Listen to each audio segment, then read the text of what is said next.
this, and it's obvious that it paid off, Glau. I love it. The emergency boot camp. It's like, playoffs are coming up, guys. We got to get to SoCal stat. Let's do it. We got to get in there. We got to get some tacos. We got to make sure that we're ready to go. Yeah, absolutely. First step. I mean, that's my First step, favorite part. tacos, Like, looking yeah. at their Twitters and stuff like that, you just see pictures of food from Fury and June and stuff, and it's like, where's my invitation? It's probably more like KBBQ, though. I mean, probably. I just find it amazing that your immediate first thing on a boot camp is like, you got to get yourself some tacos. Like, I got my priorities straight. I'm on board. I'm just saying that I was surprised that was your go-to. Well, I mean, to be fair, they are boot camping in SoCal, so that is an angle that you can respect. Because, like, for me personally, when I come to SoCal, the tacos are some of the best food. Yeah, well, there you go. Glau gets me. Let's get ready for Game 3, and let's see if Gale Force Esports can bring it back, or else this will be it for them in HGC 2017. We're headed to Towers of Doom. Tempo Storm's map choice, that surprises me. The fact that they chose Towers of Doom, I've never really thought of it as like Tempo's favorite map, but it's interesting to me that they choose that. Was Cursed Hollow banned by GFE? No. No, so they decided to choose it. Dragonshire. They choose it over Cursed Hollow. That's interesting to me. And Towers of Doom used to be a map that Tempo Storm really enjoyed. It just was long ago. So the fact that they're kind of bringing it back to light here is a little bit surprising. They've been picking it a little bit more in this part, but the results did not necessarily reflect that. They were 0-6 for a long time. They won their last 2 games on Towers of Doom, though, so maybe they've got a fresh outlook on the map. Or maybe not so fresh in the sense that double support Vala is also really good in the bot lane on this map. Maybe that's it. And yeah, it's even more oppressive. Ooh, okay, Tempo Storm bans the Vala this time. Not willing to risk it, whether Gale Force wanted to pick it up. To be honest, if I'm up 2 games and Gale Force wasn't willing to pick it on Tomb, I don't know why I'd assume they'd pick it on Towers. Because maybe it was a wake-up call in that last game from GFE. I actually think it is a very respectful move from Tempo to show that Vala ban, because, like, honestly, if they didn't first pick it on Tomb when Tempo's shown the Vala trend that they have, then from Tempo's perspective, they've got to expect GFE to make that transition as well. I'm curious to see what they first pick here. ETC is available, same with Tassadar, same with Dahaka. There's a lot of power picks on Towers of Doom still available. I also could see a scenario in which they pick Malthael. Okay, they pick ETC. Now, Tempo's perspective, there's a few things they could deny. With Abathur already being taken out of the picture, there's a bit of less of a priority on Genji overall, but we could see Psalm. Now that he's off the Vala, this is going to be the first time in the playoffs we've seen him play a different hero. We could see him on something like that Genji. What about Oh. Medivh?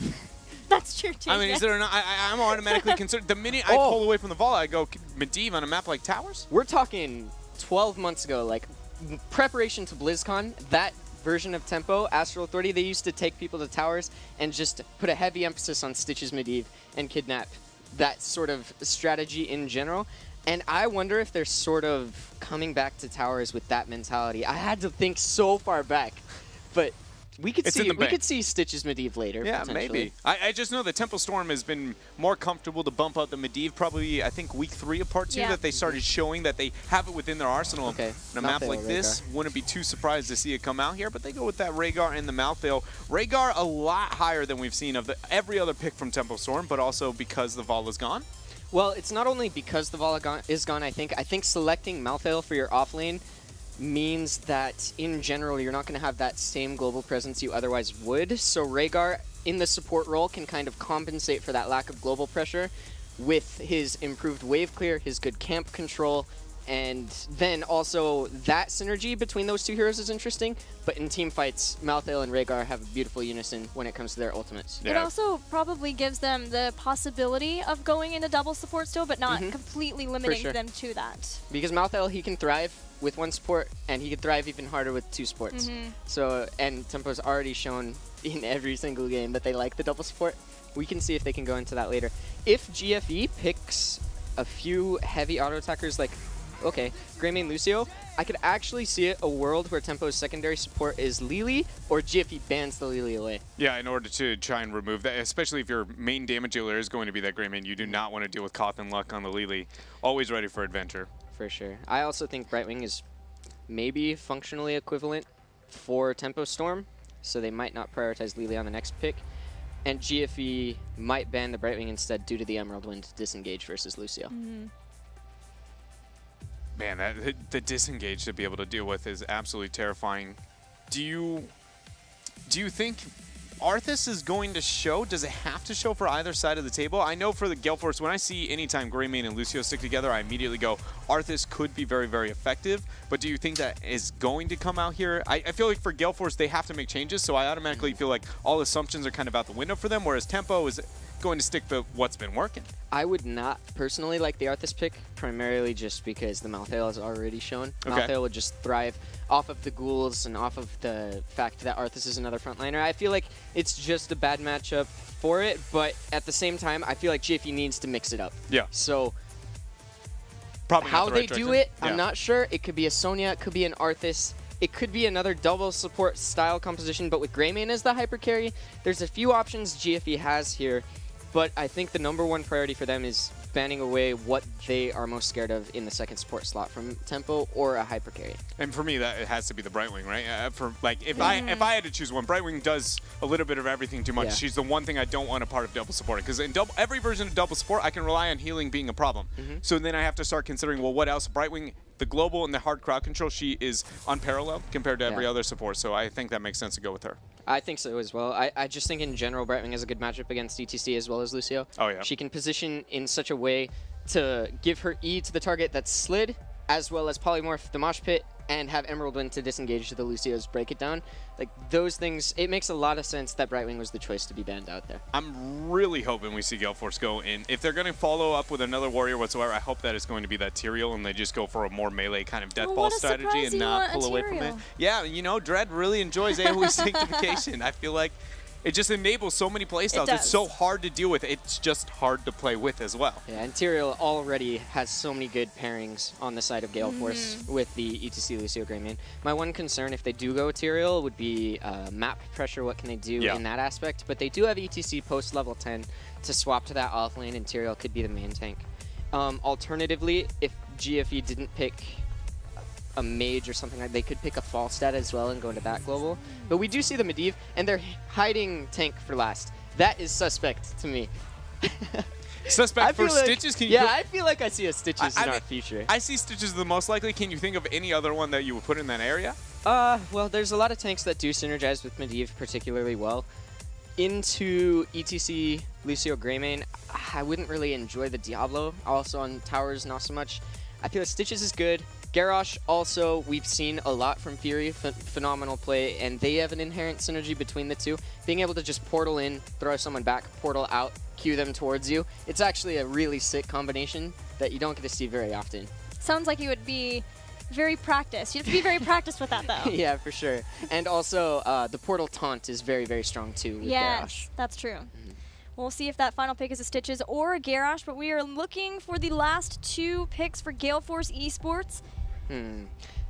I feel like they've got to just commit to the team composition they've like Already built? Already built. I'd like to see like a Tyrael Leeming. But it's in Gale Force's past. But, oh, sorry, Leeming's already been selected by Tempo. So it is the Falstad. And they decided to go double support with the Oriole. I don't know, this seems really forced, the double support here. But they do have Gust against Malthael. That's good overall. They have global pressure with the Falstad. They go Diablo instead of Stitches. I wonder if Tempo's decision changed once they saw the double support. Once they saw the double support, they thought Diablo would have a better matchup than the Stitches, respectively. Yeah, that's an interesting kind of adjustment coming up from them. It is still, I mean, it's still really strong. Obviously, you were the first team to kind of show the duo synergy between the two. It's, I think, going to be difficult. Both of those supports, from my point of view of being the ones trying to play it into a Diablo, I hate APOC because if I Aegis somebody, they can be APOC'd immediately after. I'm like, I literally sentence you to death. Or if I want to just try and go with the sound barrier, I have to move up, which means I'm going to be clumping my team into an APOC. It just, both of them have to second guess themselves enough to where I don't hate it, but I agree with you. It does feel a little bit out of place. Yeah, and one thing too that's just sort of funny, like the Oriole Aegis mechanic is kind of bittersweet sometimes because you do use it to save people, but just the functionality of Aegis and the way it sets it up, like back when Rag was in the meta, one of the classics was like you would see an Aegis come out and then Sulfurous Smash. Sulfurous Smash right on top of it. And that sort of thing can happen in this game, like you mentioned, with the Diablo or the Li Ming combo off of an Oriole Aegis.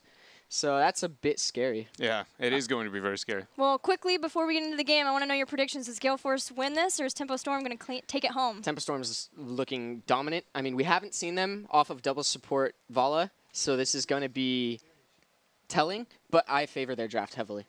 I just purely off play. Yeah, just Tempo Storm has looked very, very dominant. I agree with you. This game might be a very different version of Tempo, but if they show and perform at the same level, it even more of a statement of the level that this team is upgraded. Well, we got everything set up, and then a player is not quite ready yet. So then let's talk what Gale Force needs to do then. At this point now, obviously they have Gus to try to help against the Wombo combo. Any other thoughts jump out to you guys for what they need to do to be able to claim this game? They need to punish the solo lane. I feel like Medivh is going to be on the mid to bot side of the map. It's going to be really hard to punish the Leeming Rhaegar. And I feel like Diablo is going to be like that central person to just kind of anchor mid. And if Medivh is on the bottom side of the map, I feel like they should be looking to use False Stat aggressively or ETC aggressively to look to punish the Malthael. If they're able to get a couple pickoffs on, I'd assume it's Cattle this game, on the Malthael, if they can pick off Cattle a few times, then they could potentially snowball the game. But overall, in team fights, they have a few options. I don't even think with the comp they have as double support, they can win an out-sustain team fight just due to the fact that Malthael exists. But if they use Break It Down and Gust properly, they can split up the fight, get a couple picks that they need. But the execution is going to be immensely difficult for GFE here. Yeah, the only redeeming quality when I look at Gale Force is that they have a lot of game-changing heroics. If used in a perfect situation, it like almost on its own can win the game, especially between the Gus and the ETC with the Mosh. But I just feel like the synergy that Tempo Storm has been able to display, they're willing to flex Psalm over onto the Medivh after banning the Vala. Like that already is a confidence statement in itself. The fact that it's been a new hero for him and then he has been just on fire here throughout the entirety of the day. Nothing screams Gale Force has changed it enough after game number 1 and 2 is what I feel like with these comps. Because I do dislike Tempo's draft here more than game 1 and 2 by far. Even though I don't think double support is the only way to go all the time, I just feel like they took a huge risk in the direction they went specifically with that Diablo. Well, we're still waiting on Fan. Did you want to add something? Just for me, to build on Dred's point, I feel like the double support is definitely a risk from GFE, and I wonder if it'll pay off for them. I don't necessarily expect the secondary support. I don't expect Oriole to get insane value just because she doesn't have the best battery and stuff like that, but I'm really interested to see how it plays out. Well, while we are still waiting on Fan, Glowering, I'm going to put you on the spot here just a little bit. I think a lot of people are wondering, how is NA going to do now? You've gotten to see the groups, and we're going to talk about the groups at the end of the day again, but you've gotten to see the groups now. How do you think we're going to fare? So I can't speak for other North American teams, but I can speak for my team, and one thing about Roll20 in general lately, the amount of work being put in by everyone has stepped up. Like specifically, I'd like to shout out like Justin. After Midseason Brawl, I took a step back in drafting, and Justin, he leads the draft now, but everyone gives input, and it's this sort of like dynamic that we've been able to develop that I think is integral to our success at BlizzCon. I think that we got a pretty good group overall. I'm excited to play versus Dignitas specifically, just so that it can kind of make Snitch simmer down a little bit, as well as play against Mene. I love playing against those guys. It's so much fun. Well, while we are still waiting, we're going to take a look at a couple of players. You talked about the shot callers, so we're going to look at the shot callers of both of the teams, although Michael Udall, we know, has taken a step back from the shot calling that we had seen from Gale Force at the beginning of this new iteration of Gale Force. Dred, are there any statistics that stand out to you? It's hard between these two because they have changed roles so much. Yeah, I mean, immediately I would say yes, Gilly. The siege damage being 30,000, almost 30,000 higher for Mikey Doll does stand out, but he's also been more of that kind of side soaker more consistently for the squad. Team Expert versus GFE comes to mind when he's just split pushing, and like that's the map they ended up taking. Yeah. So like I feel like the big difference, like you were saying, is just due to the playstyle. Yeah, the playstyle between the two is just so drastically different. But I think the kill participation, the fact that Cattle's been more up on top of that, with being the shot caller, anytime that sits above like I personally aim for like 95 is where I'm very impressed with a player if they get in that area. And being at the 92 as the shot caller is a big standout for Tempo. Well, thank you guys for your input. Let's see if it's the final game of the series. We are headed to Towers of Doom with Gale Force down 2 games in the series.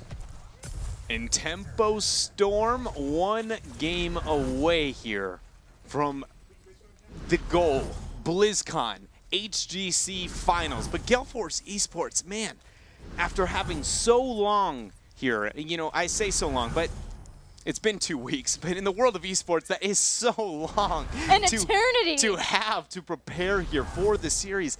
I just expected, I don't know if it was more cheese, if it was more something, more thought, it feels like, behind the drafting and approach to the game than they displayed for being a team that flaunted it so well throughout all of Phase 2. Well, let's look at history. Let's take a look at the last time Gale Force were in playoffs in their series versus Roll20.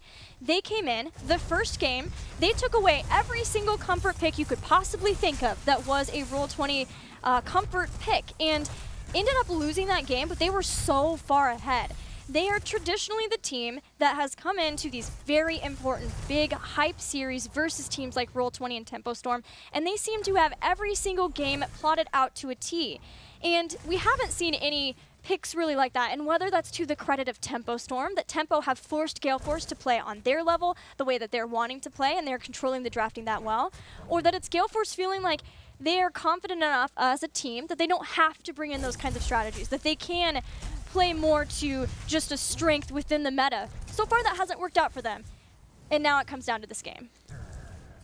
Let's take it even farther back. Oh, here we go. I'm ready to go down the rabbit hole, if we will, here. Hold up, though. Nice boop down below, although there is a Medivh here. Good portal here, and the members of Tempo Storm comfortable walking away. But if we take it even a step farther back here, let's go towards the mentality of the teams and what we've seen displayed today and some of the members we saw through the past. King Caffeine and K1 Pro, we'll set that one aside first. Let's go back to shot calling and passiveness from this squad. Throughout both of these games, they have fallen pretty far behind, and both have failed to find that moment to collect yourself, to look to turn the tide of that game. And I feel like that is something that Tempo Storm, or Gale Force, excuse me, has shown consistently throughout the past. You heard Mike even talk about it in the interview as far back as PAX West and how that had shaken this kind of squad. And it feels like here, still to this day, when it all matters, passiveness is the first thing that comes to mind. Well, King Caffeine is hoping to change that this game. We saw some pressure toward the top, like Glaurung suggested. It has not netted first blood to Gale Force Esports, but they are trying to bring that kind of aggression in so they don't fall behind in the early game. The setup is this: 3 altars to channel, and with great zoning from Tempo Storm, they'll take 2 of them. But it comes at a cost. Well, not really. Tempo Storm, they get both the channels and a kill. My bad there. Ooh. Great flip into that stun onto the wall coffin with immediate follow-up there on Li Ming. It was a very fast reset, and already Tempo Storm pulling ahead in this game. They're not done. They even try and get that initiation onto Akka. June's going to take the portal away. He's got Ghost Wolf form soon. Gale Force will chase them away. Tempo Storm get 2 of the 3 altars, and Cattle going to start working on the sappers in the top lane. Traditionally, this is a battleground that should favor Gale Force Esports. They are currently 6-0 on it in Phase 2, whereas Tempo Storm are 2-6, and those last 2 victories were in the last couple of series that they played it on. So it is something that is more stable for Gale Force to be able to get a victory, and that might make the difference. Hopefully for Gale Force that does make the difference. And for us, for the viewers, for us casters, because I want more games, Dread. You want more games? I'm selfish. I want more games. You know, well, I hate to break it to you, but on that note of those few small wins that Tempo Storm was able to get on a map like Towers, were they able to get a game against a team like Team Freedom on a map like this? Because I'm recalling this, I believe that Team Freedom is one of the best Towers of Doom teams in the world, let alone in North America, flat out most dominant, and they beat Team Freedom. And that was with the comp that we could not. We were just like, there's no way they win this double support and an Abathur, but it turns out if you have triple support, Vala can be as aggressive as she wants. She's going nowhere. She's just up in your face. Next altar spawning in 20 seconds as both teams start to work on their respective sapper camps. Fury spots out the Gale Force is working on those gets booped back, but Gale Force weren't fast enough to stop this. So now Tempo Storm is fully in the camp of Gale Force. They take out Ariel. Yeah, this is getting out of control very fast. Tempo Storm is not done. They're going to get the chase. Body blocks coming out from Cattle, and now we have beef. It's what's for dinner. Tempo Storm takes a 3rd kill and an altar to boot. Tempo Storm is, I just don't know if I've ever seen them play the way we're seeing them play this weekend and even today versus a team of the caliber of Gale Force Esports. They get another altar. They steal Sapper Camp. They have Sappers running into the base. They're trying to take an early bell tower so that they can open this game up for quick victory. They are so very far ahead of the members of Gale Force Esports, and it's The biggest thing that Gale Force has on their side is at least they've got themselves that false ad and an ETC possibly to go into stage dive. Just as long as they have global advantage, you can argue it's reliable to get that experience back. It's just whether or not their HP on their core stays up long enough for that experience to balance out. And right now, it doesn't look like they're going to have that window. Tempo Storm continuing to make rotations. Psalm has been working on his Master's Touch stacks, but only has a few. So that is maybe one area that Gale Force Esports could abuse in this next team fight before Tempo Storm were to get 10. If Tempo Storm would be willing to give them that fight, they haven't so far been willing to give them any of those fights. We also have a Triumvirate pick for more damage from the Arcane Orb, or getting the cooldown reduction that is for Arcane Orb, so they can have that more often. 3 versus 2, and Tempo Storm is legitimately turning this around. Now the 4 members are getting a full collapse. Akafe's made it out. K1 Pro, or excuse me, Fan starts the flight. He makes it out, and things are fine for Gale Force. It was a fancy escape, but let's be real here. Tempo Storm's so confident that they took the 2 versus 3. That is insane. They rotated up. Gale Force not being able to do anything from that, not getting any kills, at least put some pressure down in the bottom lane though. Halfway through that bell tower, and that catches them up in that bottom lane somewhat. But Gale Force are here at the camp, and they can't be here. Tempo Storm are everywhere, and they're the ones with heroic abilities. Yeah, they have heroic abilities, and it's inevitable. Unless heroics are picked up by Gale Force Esports, they get these 2 altars. Mike Udall flipped after another initiation here from Tempo Storm. When does it stop, really, is what I'm starting to ask myself here, Gilly. I don't know if it's going to, Dread. I don't think so. Caterpillar's going to just use Tormented Soul. He's 1 versus 3. Medivh's heading up. Cattles keeps himself alive. Mediv is almost here. He gets the shield. He knocks him away, though. King Caffeine knocks him away from the portal, but here comes the APOC. And the Leyline Seal combo is online. Fan flies away, not one to deal with this, just leaving the members of Gale Force 4 dead. Akaface is the only one who goes down. Altar number 2 starting the channel, and Fan gets it. It just feels like it's risky for Gale Force to be anywhere on the map right now. Yeah. We see them there. It's like, Tempo are using these portals or rotating. That's going to get even worse once 13 is here for some. Tempo Storm here is just terrifying. Rhaegar and friends are going to start up there. Sapper camp down below that bottom bell tower is already taking a smidge of damage, and that's something that once we see Tempo Storm control and convert that bottom bell tower and manipulate that southern lane, that is when Towers of Doom gets to this oppressive, hard to come back from style of map, and we're about at that breaking point, and that is never something you want to say if you are 8 shots behind and almost, what are we looking at, a full level lead at this point? It is. But Tempo Storm do have these long cooldown dependent team fights with Tormented Souls, with Leyline into APOC, and then Ancestral Healing too, which wasn't used in the last time. That might be something that Gale Force can abuse with their heroic abilities. They have a lot of safety, and they have now the double global with ETC and Falstad. This double global kind of composition is something that Gale Force has run for a really long time. So if they can start to get some sort of manipulation on the battleground, maybe take that bottom bell tower, they just can't lose their globals like this. Force a gust. The portal is there for Psalm, but he's not going to walk through it.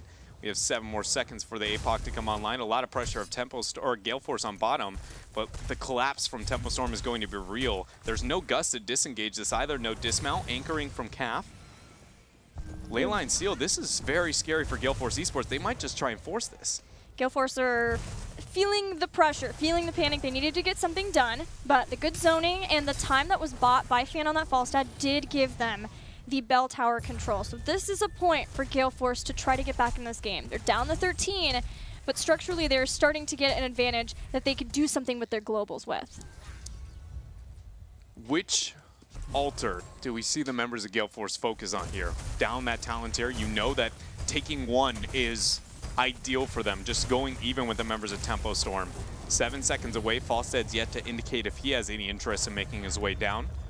ETC has made the way, so no use of the stage dive, at least not enough to get value out of the global. Gale Force starts the channel on mid. Cattle's going to be the man who tries to make it happen. Psalm doesn't take the portal and interrupt, so Gale Force gets shots. K1 Pro gets the altar. Now it's if they can disengage, if they want to disengage. They do have Tempo Storm here. Power Slide hits Caterpillar. Fury's still around, so is Psalm. Psalm is the important member to keep these members safe with his portals and his Force of Wills. If June isn't around for an Ancestral Healing.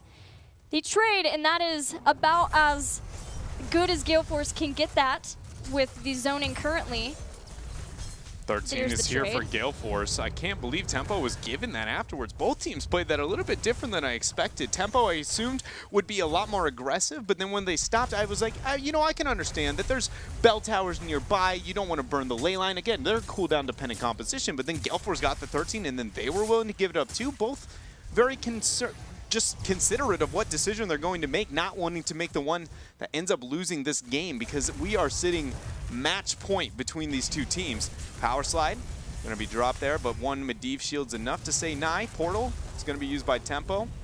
Nothing gained. Well, for Gale Force, I think it was all about just making sure that they could keep Falstad soaking and pushing the lanes as fast as he can. Now he might be forced to fly in, but that is always a potential opportunity for Gale Force Esports to try to get the man advantage up, knowing that if they can send Mouthy up to the top or use Stage Dive and Falstad, which they did in the top lane. But Tempo Storm realized this. They're going after K1 Pro, and a sound barrier must be used to keep him alive. It must be used, and it is enough to keep him alive. Stage Dive dropped by King Caffeine on the backside, and Gale Force, they walk away from the situation. It just cost them 2 heroics, and that is not something that you can say is a very big win, especially if lane line or APOC is online. Anytime that those heroics are used and not used, and Gale Force has to use heroics, you just flat out go, how do we win the next fight? Yeah, I thought King Caffeine had stage dove up to the top so they could get the kill on Malthael, but at least he could stage dive down behind. It was just a little bit too late with sound barrier having to be burned. So now Tempo have control of the bell towers. Gilly. There's some sappers here, and this is the triple altar spawn. Right around the 16 talent tier as well. Tempo Storm, they've got this pressure on bottom. They are just completely forcing the hand of Gale Force Esports with every transition. I think it is not unrealistic to expect that Tempo is going to get themselves a triple altar. That's a lot of shots. Shots that Gale Force doesn't have on their core. Yeah, because Tempo Storm have pressed Gale Force so far back, Medivh can try to rotate in. Nobody is channeling the safe altar for Gale Force yet. Falstad's just now heading there. So there's no way for anybody to get over to the mid. 10 shots. 10 shots to set the core down to 10 for Gale Force. In the game, they must win to stay in the playoffs. Tempo Storm still controls this bottom bell tower, and this was what I was talking about, how the map gets so oppressive whenever this bell tower is converted, because Rhaegar is back starting up the mercenaries. June will get those, they'll pressure outward, and then the poke from Li Ming, the fear of the leyline APOC initiation is constantly lingering over your shoulders. In Gale Force Esports, they're so far down in this series, in this game, that they're out of second chances. They cannot make one mistake from this point on if they want to hold their own. Get some lockdown on Fury, but he is one tanky Diablo at this point. Cursed Bullet limits some of that, brings it down somewhat in the health bar, but with the double supporting, or at least the help of Som, even now that he has reabsorption, truly double supporting, Fury will be just fine. I cannot believe how long Tempo Storm have been able to hold on to this bottom bell tower. Because none of the members of Gale Force can transfer anywhere else. Falstad is doing his best to try and keep up with the Malthael side soak. It just isn't enough. Tempo, though, did give Gale Force a entire level while down a talent tier advantage. Didn't gain anything out of it here. So Gale Force has to be thankful that nothing happened over that past entire window of a level. But Malthael has been pushing really well, and because no one can leave, that's now in the mid that's pushing up to that bell tower. And with both the bell towers low of Gale Force, if Gale Force lose a team fight handily, Tempo Storm are going to turn this entire map red and obliterate Gale Force this final game. They are already so far ahead of Gale Force Esports. Gale Force have to make something happen. But if they convert this bell tower and then end up taking the fight on bottom, there's a really good Falstad flight gust opportunity maybe for the members of Gale Force Esports here. Tempo maybe forgetting that that bell tower just converted. It's rebuilding in this window. It's just we need to find a window for them to get this kind of major play. Flank coming from Cattle down below. The altar still yet to start the channel. K1 Pro's the focus for now. He gets flipped. Fury takes a Medivh shield.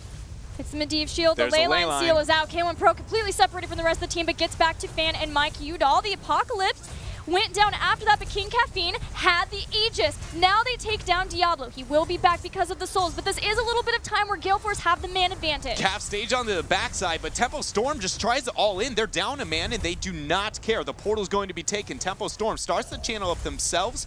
June's going to be the man on that, as we see Diablo is looking to join the ranks of Tempo Storm. But they have Apocalypse, Leyline, and Tormented Souls down. Looking at the other side, though, both of the big support heroics were used.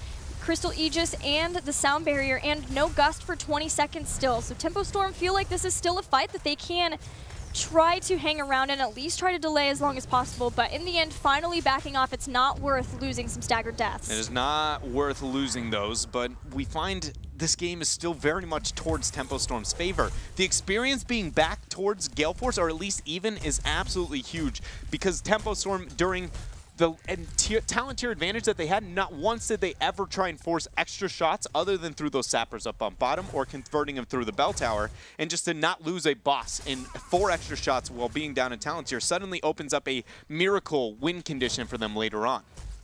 The biggest deal for Gale Force is that they've been able to keep Falstad in the lanes and not have to worry about the threat of picks. He's still playing safely, but because ETC has stage dive, King Caffeine can make sure to take care of that Falstad, and that is why we're seeing the experience still be so close. That and getting that kill on Diablo. Gale Force are still behind. The sappers go down without doing any damage to the bell tower, but Gale Force know that they need to get something done here. They need to, but they aren't going to make it happen. It's just, this 1-4 split is going to continue over and over again, and until the members of Gale Force Esports do something different than what they have been, I don't know why they expect a different result. Tempo Storm is going to be comfortable with what they've gotten and just wait for their heroics to come online, try and force over the next altar.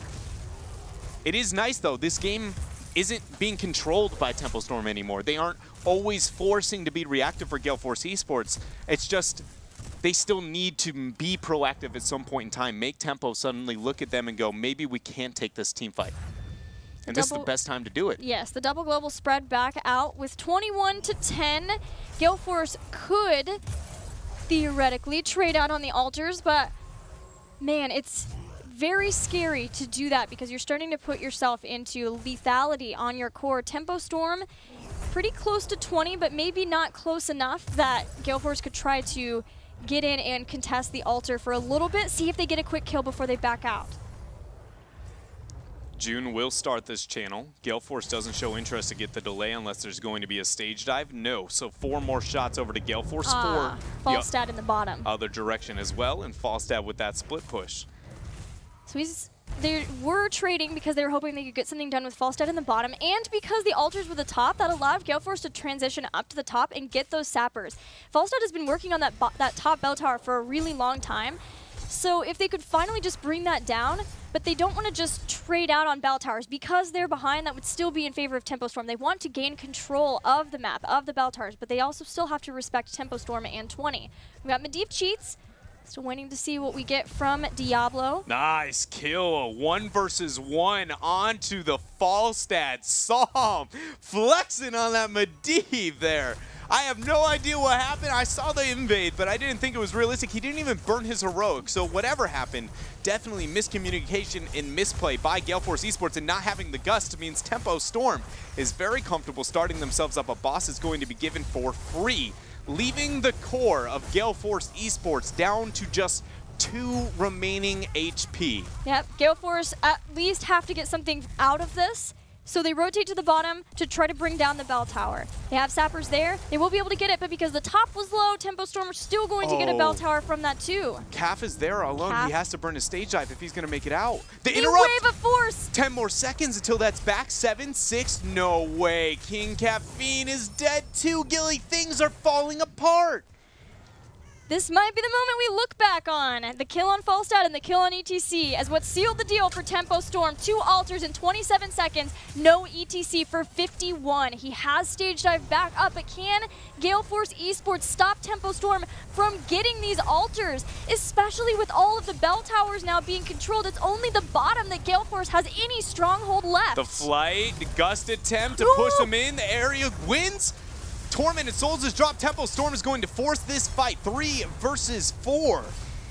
Gale Force Esports withstands the Tormented Souls, but Akaface gets so much damage that finally a Crystal Aegis from Michael Udall will be able to help him. There is a Medivh cheats to catch both of the supports. Akaface staying alive till the bitter end as he finally falls. Tempo Storm take down Michael Udall, and this should be just about it. There's only Greyman and Falstad left. They're going to do their very best to stall out Tempo Storm. They're going to do their very best, but it results in the same outcome. Tempo Storm will take out Gale Force Esports 3-0 and be your third place North American representatives at the BlizzCon HGC Finals. Tempo Storm is the final team to qualify for the HGC Finals. We now know all 16 teams who are going. This guy will be there competing his heart out, representing North America. How do you feel about Tempo Storm being the team to go after this series? After this series, I can say without a doubt, this best of 5 in particular is the best we have ever seen Tempo Storm play. I'm totally agree. Other than you and I. Other than us, okay. No, but what I mean is, like, I haven't seen this version or a version close to this from Tempo Storm in over a year. I totally agree. I think part of it is finally being able to figure out what roles truly define them, what they feel best on. Som seems to be on another level these last few times. Fury seems to be on an absolute tear. Like, dude, I am Diablo? terrified. His everything, Glau. Yeah. His everything. Seriously, though, like, you're not overselling it at all. He's so good. Like, in this playoff, like, I honestly would put Fury probably as the Tempo Storm MVP. I agree. He played out of his mind, but the whole team played phenomenally. The boot camp really came in for Tempo Storm to put on an incredible showing and show why they deserve to have this repeat BlizzCon performance. I'm really satisfied to see that level of dominance from them and then to be that third place representative, right? That is always what I'm looking for. To hold your own across the rest of the world, you got to be able to bully North America. And Tempo Storm did some things that they have never shown me ever since this formation of a roster. They have never been able to be like, well, we're just going to pick this map, even though that's strategically just for the next opponent, and then still look absolutely dominant. Hide this, ban out the Vala in Game 3. They did so many things that were just, we're better than you, and we know that, and we're going to win, that they have never done before. And so I almost feel like it's going to be the best of this roster's ever done internationally. I'm just not sold because they still have a long while until BlizzCon, and you know it's going to be a very different game at that point in time. Right, and we know that traditionally international play has been a sort of weakness for Tempo Storm in the past, this roster. So I still have a lot of faith, though, with how they have been able to come in and make these kinds of changes, that they'll be able to do really well. I'm really excited, and I know you're probably very excited for HGC Finals. On a personal level, too, like, I'm excited to go to BlizzCon, but I'm really excited to be able to go with my roommate now. Like, now that Catalyst qualified, it would have been awkward in the house, I think, if he ended up losing today, so I'm really thankful that they ended up somehow making the victory happen. I agree. Now thinking about it, I completely